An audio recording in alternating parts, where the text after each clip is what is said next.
Good morning, good afternoon, and good evening, and thank you for joining us for our new series, Data Talks. The format and flow of this series will look like this. First, we'll talk trends and headlines this week on cyber resilience with James Blake, Cohesity's Global Head of Cyber Resilience and Strategy, to get us caught up on the changing landscape of cyber events.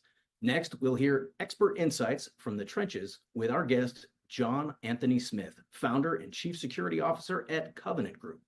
And then we'll bring in technical director Jonathan Bell to demo some practical things we can do today to help us get on the right path. Now, I won't ask you to like and subscribe, but I would very much appreciate if you could drop a comment in the chat, and we might even answer it.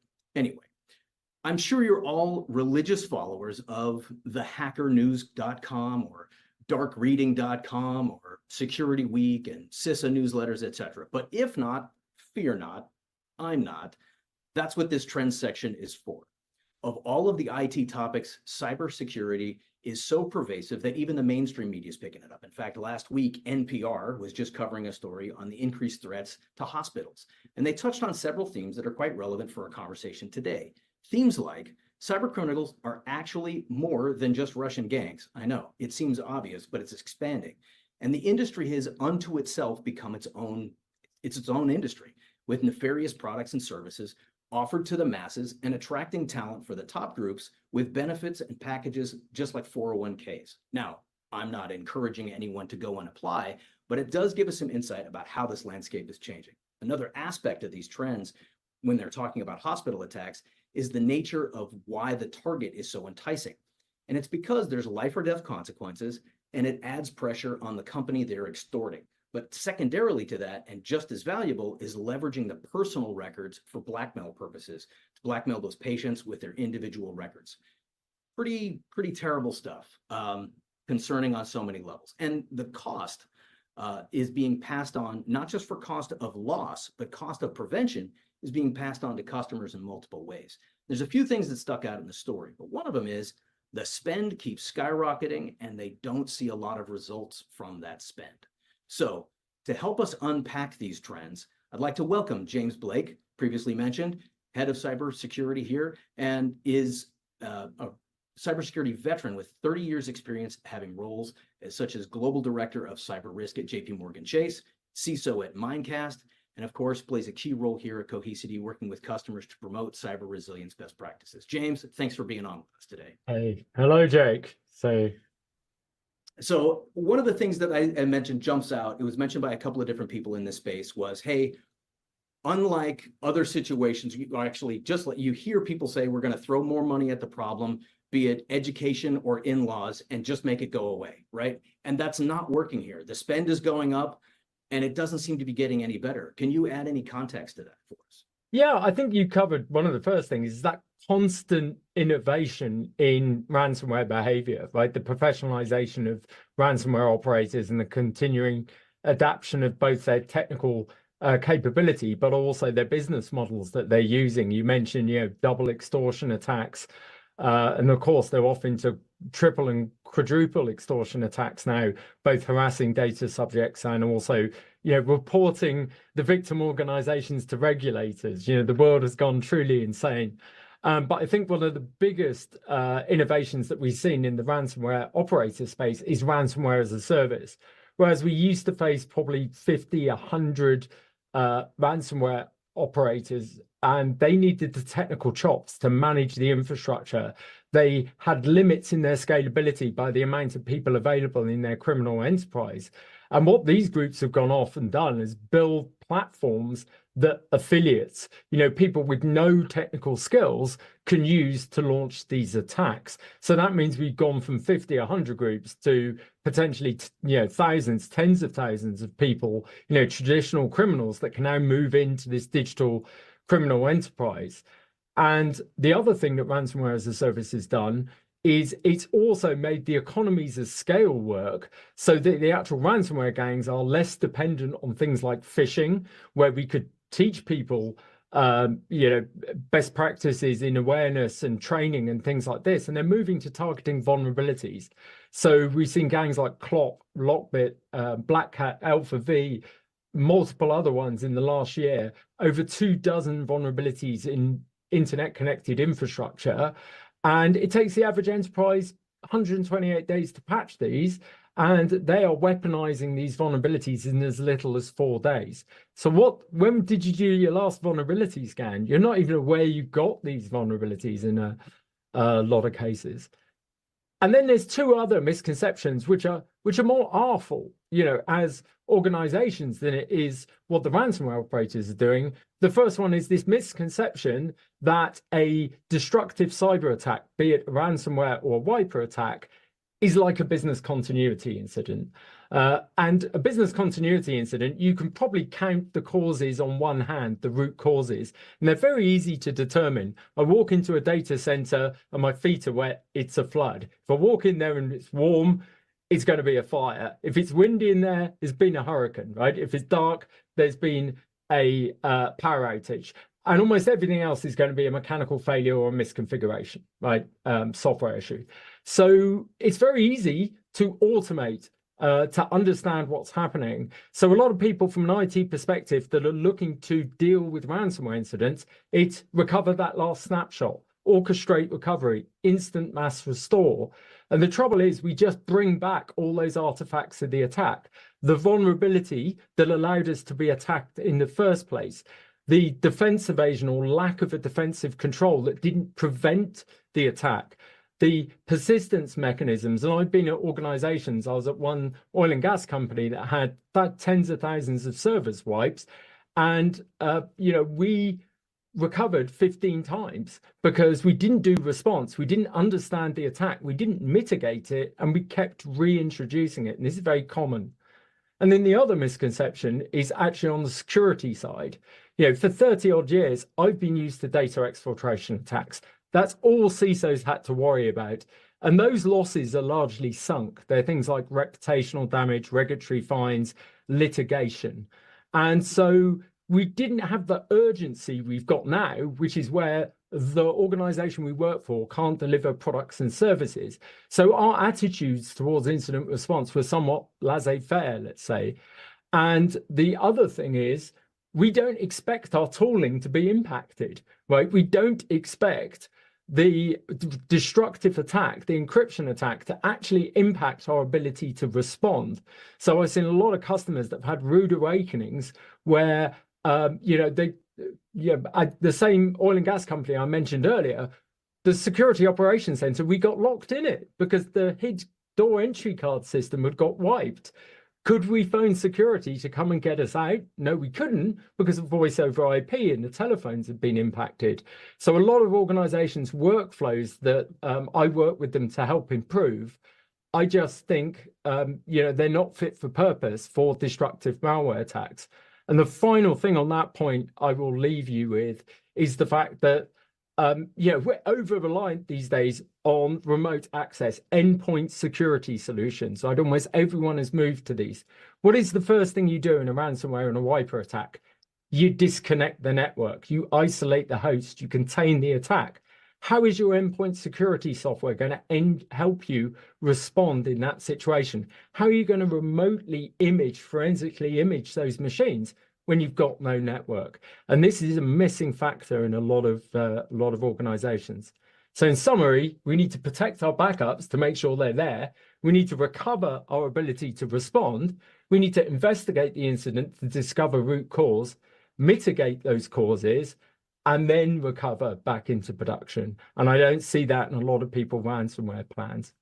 Wow, that is a lot to cover, and that was a great summarization of these challenges from the trends line. But wow, it sure seems almost pointless the what we're up against here. And I've read some of those reports that come out of, and I'm sure you've been a part of the after action reports. And we only have about 2 minutes left. But some of this stuff was talking about just not even being able to access their backups, which you touched on as well. But what are the pieces that so often miss the mark when companies and institutions have the benefit of looking through these after action reports and some of these things that you've been a part of already? What are the things they need to do to get us going in the right direction based on these outcomes? Yeah, I think organizations have plenty of security tools, right? The average enterprise has about 130 according to Deloitte. But usually they're not operationalized properly, right? They're not integrated properly. They're working in isolation. We end up with a security team that's just managing infrastructure, not really actually, creating the right rules on that infrastructure to deal with the threats. And you mentioned the fact that targeting backups, happens in almost every instance. You've just got to go on, GitHub and have a look at the Conti leaks, the leaks of a ransomware gang, and you can hear them chatting. It's been translated into English from Russian, and they are talking about which backup vendors they have, how they're going to attack those backups. And I think the important thing is you have to have the right features in the data management solution to support that response that I talked about earlier, to recover that minimum response capability, but none of that is possible if your backup solution is unavailable. So security best practices like least privilege, like separation of duties, like air gapping, like strong authentication and zero trust, these are all elements, but you need to have the right processes around them as well. And obviously that's a large part of my job, to work with customers to promote those processes.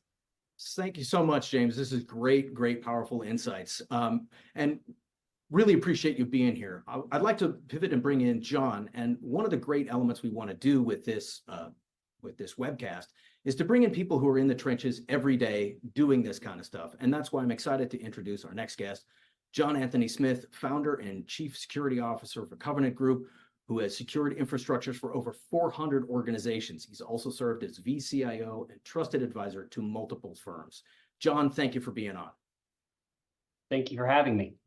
So a lot of great stuff that James has covered, many points in which we could jump off and take in a bunch of different directions. But I'm still feeling pretty discouraged by all of this. It instills less confidence than the $4.99 warm shrimp cocktail buffet, right? I mean, people have NIST and MITRE, and they're doing all of these things, following all of these investments, and yet we're not ending up in a better place. What are we getting wrong about the process? Yeah, at Conversant Group, we've actually helped hundreds of organizations recover from mass destruction events. And in doing so, we've learned a lot about threat actor behaviors, how they're able to orchestrate attacks, how they're ultimately able to target backup solutions, and ultimately, unfortunately, able to prevent organizations from recovery. This is in 8 out of 10 recoveries that we performed. There is no path to a recovery except to pay a ransom. So this should tell you, just from that statistic alone, that organizations are getting something wrong. Something major is wrong, right? Obviously, organizations are spending a lot of money on buying the right tools, but there's problems. The primary problem that we see is that there's a lack of orchestration or operationalization of said tools, right? Many of these tools have great features, but commonly they're not turned on. That's just to name one simple problem, right? And then beyond the feature sets and the fact that they're not on, most organizations are not actually considering all the other mitigating controls that have to be wrapped around their backups to ensure their survivability. And so to your point, yeah, it does sound hopeless, but I think it's actually largely seems hopeless because we're focusing in all the wrong places. To key off of something that James said earlier, right? Ransomware as a service exists. Actually, it doesn't require a great deal of sophistication now to actually attack companies. I would say beyond this, what organizations, IT administrators, and engineers need to understand is threat groups are commonly weaponizing the very tools you yourselves use to administer your systems. They are using your access against you.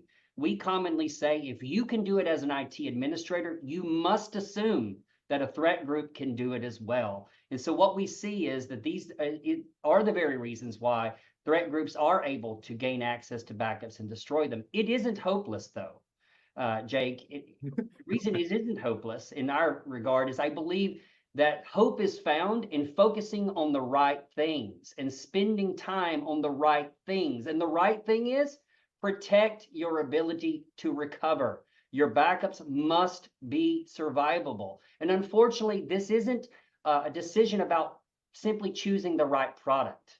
It's a decision that an organization must make all the way from the top down, in that we are going to operationalize survivability of backups, right? Backups must survive. This requires a great deal of things like making multiple copies of your backup, storing them in different places. James mentioned air gapping, right? Enabling immutability, things of this nature. It's critical to do these things. We call this at Conversant Group solving in reverse.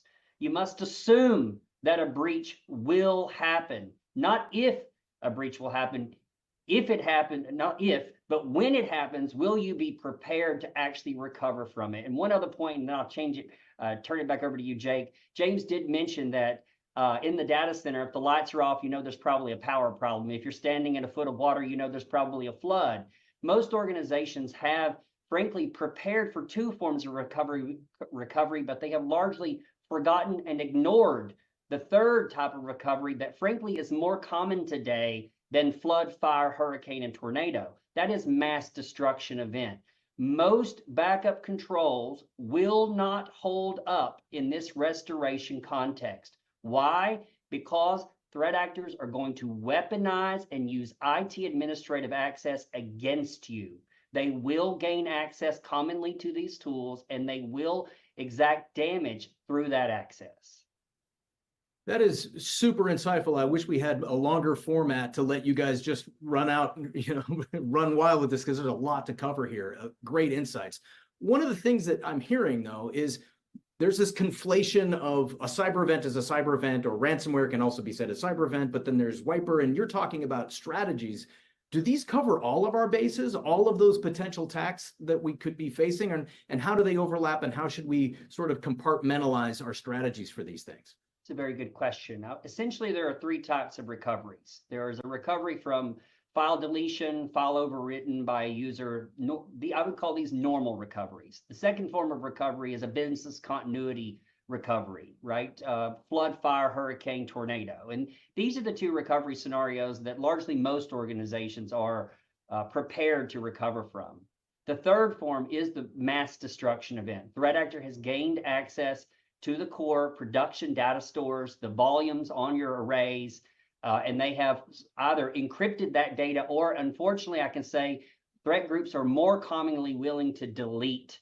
So if an organization is prepared in this context of mass destruction for a survivable recovery, then I would say wipers, ransomware, insert mass destruction method here, they will be able to recover. And so it is very important that backups are orchestrated for survival. And if you have actually orchestrated them for survival, then all forms of recovery will be possible, even business continuity.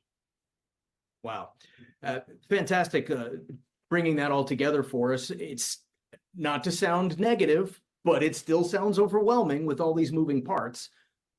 Where do we need to focus our energies first? If I were to stack rank and just start, step one, I got to do what? What's the thinking process I need to start putting things in place with, so I'm not overwhelmed chasing butterflies?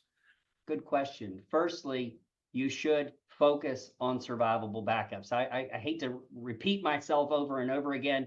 A lot of organizations are spending their time in all the wrong places, implementing SIMs, log aggregation, threat hunting, insert all these things here.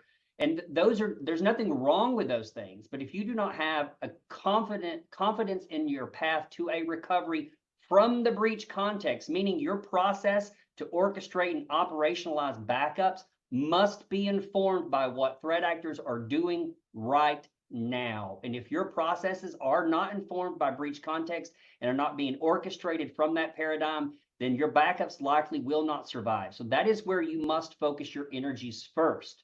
And I would say this requires an orchestration, operationalization of the 4 Ps: people, process, policy, and product. So certainly you've got to pick good products that have capable features, but you must wrap operationalization of people, process, and policy around those things to have confidence in your path to recovery.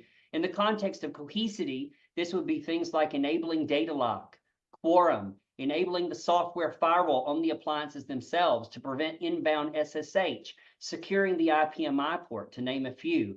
Beyond this, we would encourage you to also maintain multiple copies of your backups as well. And beyond that, you might even consider leveraging a party outside of your organization that has breach context, such as Conversant Group, to actually give you the intel you actually require about what threat actors are doing so you can ensure and have confidence that your backups will in fact survive against what threat actors are doing right now. May I be excused? My brain is full. That's a lot. I don't know if everybody was taking notes, but that's a lot of great stuff. And I'm sure that you're doing other speaking engagements other places, and I'll be looking to catch some of those. Are you on YouTube somewhere? Are you pimping a book here today? Because there's a lot of good stuff in there. I do regular writing, so you can Google me. You'll find many articles on this topic. It's been great having you on. This is absolutely fantastic. Thank you so much for that. I want to take our last and final segment which is redundant, to Jonathan Bell, who's our technical director in ATSO, because it's time to bring it home and let us see what this would look like to implement these individual components, what we can do today to start hardening our systems and getting ourselves in a better position to face all this stuff. Really glad to have you with us, Jonathan. How does it look? Hey, thanks for bringing me on today, guys. My name is Jonathan Bell. I'm a technical director here at Cohesity. And I actually have been working at Cohesity for about going on 5 years now. And I started back when we were first getting into doing anti-ransomware alerting, and have been with the company all the way through the DataHawk products. So let's go ahead and jump into the UI. And I'm going to bring focus back to what we're already doing in the platform, and then show you how we protect it from there. This view that you're seeing here is our Helios SaaS engine. It is a web page that I am viewing full screen that you can access from anywhere to manage and work on your environment. As you see, we get a nice global view. We've got some statistics around the health of the clusters, so we can get a quick view about what's happening there. We're going to investigate that in a moment. But you can also see what's protected, compliance, consumption, as well as all the global deployments of Cohesity software we have here. So being an appliance-based deployment model, you can deploy Cohesity on-prem in VMs, on different platforms, and in different clouds as well. We've got our basic breakdown summary page here. That's a quick dashboard giving us some statistics on what this particular instance of Cohesity is doing. But what we really want to see is in here in the protection area right now. All right, so I've got the protection groups pulled up. These protection groups are groups of systems that are grouped together, whether they're part of an application or a group of applications, which we then apply policies to. These policies allow us to manage the backup group and apply our SLAs directly to it. We also get a quick view in this display as to where the different copies of data are, additionally, at what points in time. You can also see, as John was talking earlier, about making sure we have things like data lock on, so we have SEC compliant immutability built in, and then also being able to quickly check the status and see, hey, we've got copies of this locally as well as in the cloud. The question that I usually get asked around operationalizing this, making sure, as some of our previous speakers were talking about, that we do this excellently, right? Making sure that this is applied in an automated fashion to take human error out of your policies. That way, when you go to recover, you know you have exactly what you need where you need it. All right, in the recovery portion, typically, this is where backup and recovery vendors are talking about getting the latest copy of your data back so that you can do a response. But the way I want to look at this is more in the options that you now have using Cohesity to piece your response together. All of these different recovery options are tools in your toolbox to build your response for your business needs and your SLAs. As you can see, we have lots of tools in our toolbox here. We're going to help you get those systems online, but we're also going to help you get those applications back to a point where they're usable. All right, let's look at some of our system recovery options. In this case, I've gone in and selected the VM. In this case, we're going to be talking about doing more of a system or a group of systems to get to really understand what points in time we have available, so that when the security guy comes in and says, we have declared an event, we are in big trouble, we need to know exactly what systems and what points in time we have available in what places to begin recovery. Many other platforms that could be difficult to essentially go find. With Cohesity right in the UI, we can jump right in. But even more pivotal here is all this information that you're seeing as I'm flipping through these different recovery points, and now I'm going into the protection group and looking at the system here. This also integrates through our APIs, right? Everything that you're seeing that we're clicking on today is available through an API. And additionally, we have deep level integrations with a lot of security providers and a lot of software security providers in the market through a data security alliance. What that allows us to do is to be able to do things like look at these new locations that we're going to be able to recover to. We can do support isolated recoveries, clean room recoveries, whatever that definition is for your company. But what's important is we can also feed these statistics into the security tools as well, so that you're not running back and forth to say, hey, what points in time do we have to go to? Additionally, with our standard recovery features, we can do things like support isolated environments, recovering into isolated networks, bringing copies of EMs from different points in time up and online quickly. What this gets you is a reduced time to forensics, okay? As you're going through and processing this event and you're working with your event responders, you're going to want to go through and find some things in the environment. You're going to want to be able to get into this system easily, look at the file system, and be able to compare what the files looked like in what we like to call a time machine, right? As I open this window up, through our UI here, we actually get a snapshot of what the file system looked like at this point in time. As you can see, we were attacked. Everything on this system has a CryptoLocker extension. Quickly and easily, we jump into the time machine. We can see the different locations of the copies of protected data we have, and then jump back one point in time and have a look at the file system and see exactly what it was like on that date and time in that location. So this really helps if we're doing what we see in most companies, which is we're gonna start a response, we're gonna figure out what hit us, and then we're gonna start figuring out how to get our systems back to a point in time that is clean. And then this additional step of response and recovery gets your file system and then helps get your applications to where they need to be. Okay, so I've covered a lot from the recovery perspective, from the system recovery perspective. But what I want to really show now is how we layer these security and these response features on top of data protection. This view here, even though it looks like there's only a few panels here, it's actually very important to your Cohesity environment. We're able to set policies here to actually go out and audit our Cohesity environment and look for misconfigurations like John was just talking about. Hey, do we have SSH turned on? Is it meeting our security policies? We jump into threat protection and we can quickly get a view of anomalies we've investigated, anomalous activity we have in our environment, and then response-based searching for those threats.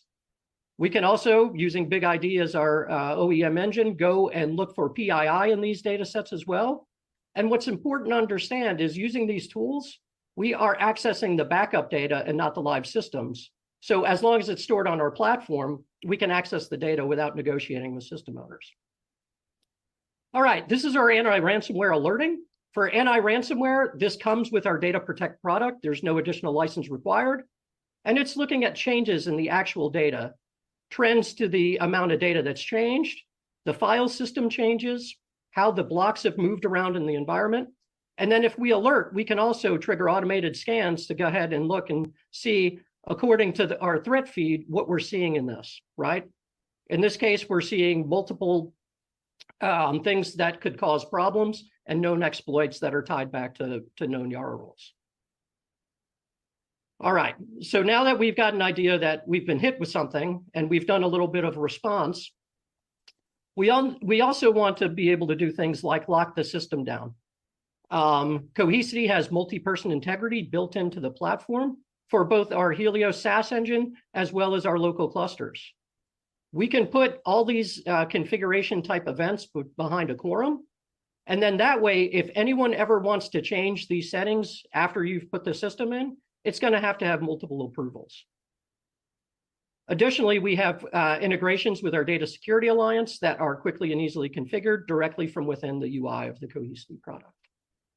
We say security is a team sport, but we feel like we're one of the few in the market who are really engaging the greater team. Jumping into vaulting. Vaulting is going to be important because it gives you a vault to recover from that is also outside of your administrative control. John spoke earlier about anything you can do as an administrator in your environment, expect attackers to be able to do. In this case, Cohesity helps protect some of this data in buckets that we provide read-only copies to, that we are the administrators of the backend data. As far as data custody and things like that, it's similar to what you would see from a Salesforce.com model. So if you're thinking about legal regulations behind that, it would be similar. Many other companies out there say they have these types of products, but the question is, how easy is it to actually implement them, right? In this case, we can quickly go through, click, and implement this in 10 to 15 minutes. It's all set up, it's ready to go. And with that, I'm going to conclude our demo and hand it back to Jake, because I know we also want to be able to address some questions, answers, etc. Thank you, Jonathan. That was absolutely outstanding. Simple, secure, scalable, nice flyover, getting us to see what all those piece parts look like. When I talk to customers and prospects, that's usually a 2-hour conversation. So if you'd like to learn more, please reach out. We'd love to have a deeper conversation.